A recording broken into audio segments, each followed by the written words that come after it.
Mayam punamangpu kanglai A to Z na kongnon krumjabol oina maruiba I pau khara update pijarake. Myanmar military junta na leibhak aduda emergency makata na tha taruk sangdokre.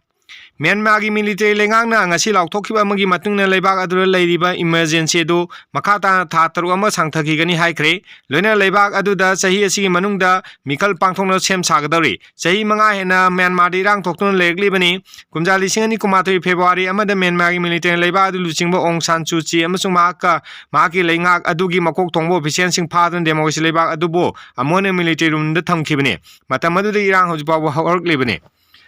Mathangda Mizoram ga Manipur ga phawnaba yaba lambi semba loikre phazarani kuki changthok changsin nungairani hariye sumabani wafam simadi ko makha takpa pawda lairabagi job card jumsaron gi paisa sudana piba huranba pradhan members makhongda kaptuna warakpa horagani KCP MC progressive yamna phaba khongthang ama oigedra haina dikhalli awana tarba lairaba singidamte pithak sentang nahet pa haibse aphaba natte haiba wafam si thamjage loinana makha takpa pawda miyamgi khanba asigum leingak asi Manipur da karama matamda laikhrabage honorable CM Biren Pabung Biren na Manipur miyang dongte khanba sarkar amakhakni lenga amakhakni haina claim tawri ko mayam da chinajarage wafam si makha takpa pawda BJP kaktana Manipur kangadabani Nongthongbam Biren Singa Pabung Honorable CM Biren na phongdokpi wafamni Manipur haibasi BJP kaktana kangadawni haiba wafam ama kak phongdokli